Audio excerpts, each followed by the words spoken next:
Olá, meus amores, bom dia, tudo bem com vocês? Bem, Tchauba tá com muita saudade, doida para voltar para a escola, para nossas aulas presenciais. Sinto muita falta de vocês, mas infelizmente ainda não é possível. Então eu tive que estudar, né, esses programas aí para virar professor que faz videoaula.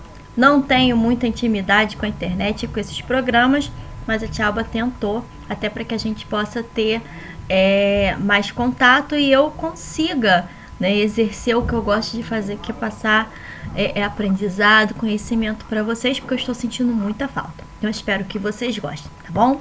O que a gente vai aprender hoje é um novo gênero textual, é o último capítulo da nossa apostila do primeiro bimestre, que é o conto, o gênero conto. Então vamos lá? Bem, o conto é uma narrativa breve, escrita em prosa. O que é prosa? Texto com parágrafo bonitinho, diferente do poema, da poesia, da música, que é escrita em versos, tá? Sendo mais curto que o romance e a novela. Tal qual um texto narrativo, ele envolve enredo, personagem, tempo, espaço. Isso tudo a gente estudou no ano passado. Lá no 6º ano, a Tchauba passou até isso para vocês no caderno, explicou, porque a gente estudou contos maravilhosos, estrutura da narrativa, enfim. Os maiores contistas brasileiros são Machado de Assis, Monteiro Lobato, Carlos Drummond de Andrade, Clarice Lispector, Lígia Fagundes Telles, Luiz Fernando Veríssimo e Dalton Trevisan, tá? Então, assim, quando se fala em conto, a gente lembra logo desses autores. Tem outros, mas esses são os mais falados, os mais famosos, tá? Então, vamos lá. Deixa eu subir aqui. Bem, a estrutura do gênero textual conto, como que ele é? Né? Ela é fechada e objetiva. Então, na estrutura, ela é dividida em 3 partes. A introdução, que é quando você apresenta a ação, o que vai ser, aconteceu, apresenta a história, é o momento inicial, né? Onde a gente vai saber aonde vai ocorrer, o tempo que vai ocorrer, quais são os personagens e qual é o acontecimento. É a apresentação da história. Geralmente é o primeiro, segundo parágrafo dessa história.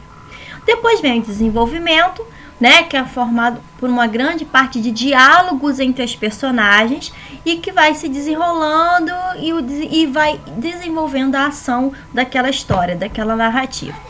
E o clímax, que é o encerramento da narrativa com desfecho surpreendente. Ou seja, o que vai acontecer? Qual é o final dessa história? Né? Tem início, meio e fim. O desfecho, o clímax é o desfecho, é o encerramento dessa história. Bem, de acordo com a estrutura básica, introdução, desenvolvimento e clímax, desfecho, o conto, por ser uma narrativa mais breve, parte do desenvolvimento para o clímax. Ou seja, para o momento final de desfecho, chamado de epílogo, onde geralmente surge o ponto mais alto de tensão do drama. Quer ver?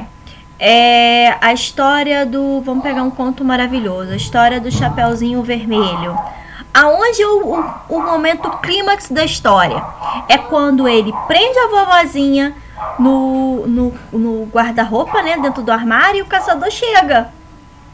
Então é o ponto clímax, porque ele chega na casa da vovozinha e prende ela no armário, e aí acontece tudo aquilo. A Chapeuzinha, ele se veste de vovó, e a Chapeuzinho fica fazendo pergunta, até que a Chapeuzinho percebe que não é a vovó.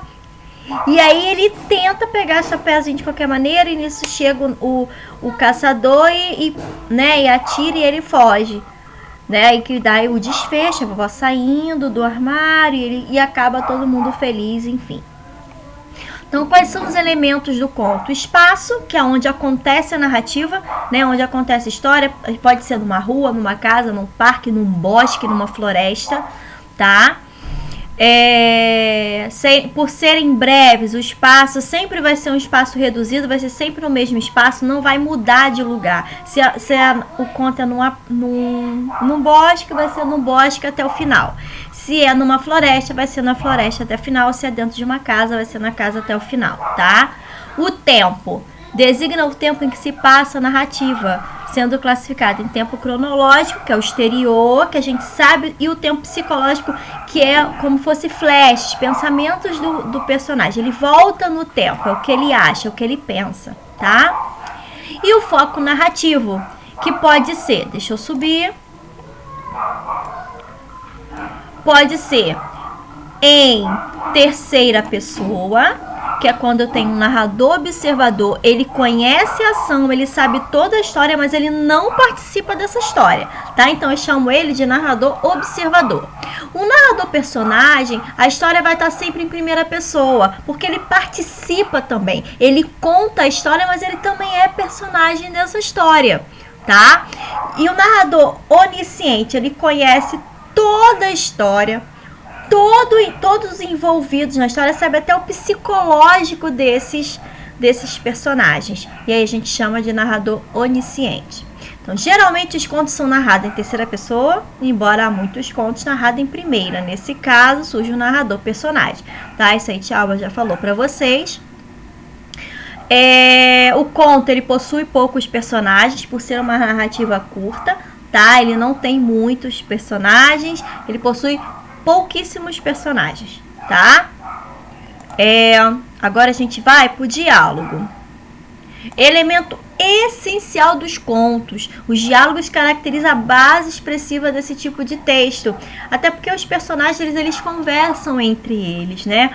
Para que haja mais interatividade, enfim. Esse diálogo, ele pode vir através do discurso direto ou do discurso indireto. Né? O indireto é quando o narrador fala a fala daquele personagem. Exemplo: o lobo mau falou para Chapeuzinho Vermelho ir pelo bosque porque era mais seguro. O narrador está falando a linguagem, né? O que o lobo falaria. Se eu fizesse isso em discurso direto, seria assim: e o lobo mau falou para Chapeuzinho, 2 pontos, travessão, Chapeuzinho, vá pelo bosque, pois é mais seguro. Tá? É diferente.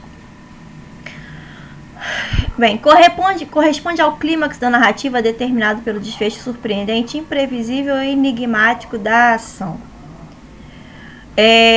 Quando a gente diz o desfecho, né, de toda essa história, o final dessa narrativa a gente vai chamar de clímax ou desfecho.